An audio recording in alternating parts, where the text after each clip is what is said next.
राजस्थान में विधानसभा चुनाव के लिए मतदान 25 नवंबर को होने जा रहे हैं और इन विधानसभा चुनाव से पहले सियासी सरगर्मियां लगातार राज्य भर में तेज हैं।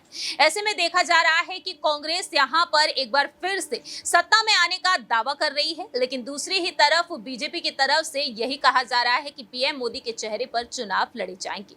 ऐसे में यहां पर प्रत्याशियों की जो लिस्ट जारी की जा रही है उसको लेकर घमासान मचा हुआ है। ऐसे में यहां पर यह भी देखा जा रहा है कि कांग्रेस की तरफ से प्रत्याशियों की लिस्ट को लेकर काफी हड़कंप मचा हुआ है। दूसरी लिस्ट अब तक सामने तक नहीं आ पाई है और आखिरकार ऐसा क्यों हो रहा है, एक बार फिर से देखा जाए तो इसी को लेकर सियासत तेज हो चुकी है। नमस्कार, मैं प्रांशी राठौर और आप देख रहे हैं नेक्स्ट 9 न्यूज। दरअसल आपको बता दें कि आज राजस्थान के दौसा पहुंची प्रियंका गांधी वाड्रा, जहां पर उन्होंने देश के प्रधानमंत्री को चुनौती दी और जीत का दावा करती हुई नजर आई। न सिर्फ प्रियंका गांधी बल्कि मुख्यमंत्री अशोक गहलोत से लेकर पूर्व उप मुख्यमंत्री कांग्रेस नेता सचिन पायलट, तो वहीं प्रदेश अध्यक्ष गोविंद सिंह डोटासरा ने भी मंच से हुंकार भरी और जीत का दावा करते हुए देखे गए हैं। लेकिन सवाल यहां पर उठते हैं कि आखिरकार यहां पर प्रत्याशियों की लिस्ट जारी करने में देरी क्यों की जा रही है।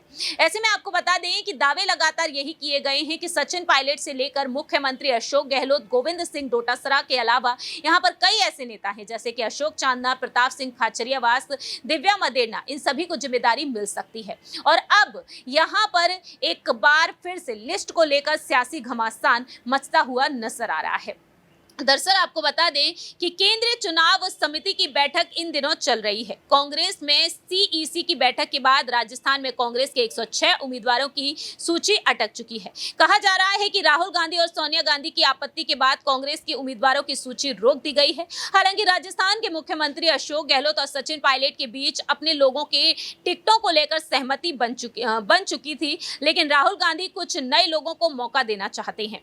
ऐसे में कांग्रेस के संगठन महासचिव केसी वेणुगोपाल ने पहले ही कहा कि हम सितंबर में दूसरे सप्ताह तक कर्नाटक की तर्ज पर उम्मीदवार घोषित कर देंगे। लेकिन मुख्यमंत्री अशोक गहलोत के कड़े तेवरों के बाद कहा गया कि सितंबर के आखिरी या फिर अक्टूबर के दूसरे सप्ताह में टिकटों की घोषणा कर दी जाएगी।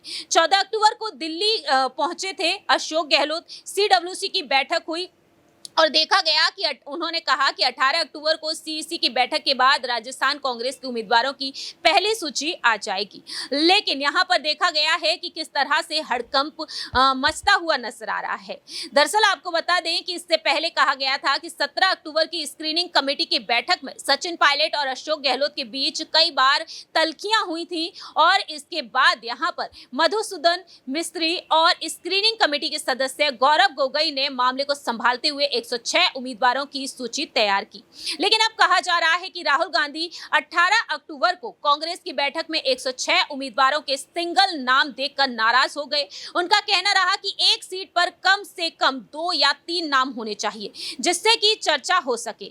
राहुल गांधी ने लिस्ट में सभी 106 पुराने चेहरों पर आपत्ति जताई है और इस तरह से देखा जाए तो यहां पर राहुल गांधी कहीं ना कहीं नाराज नजर आ रहे हैं।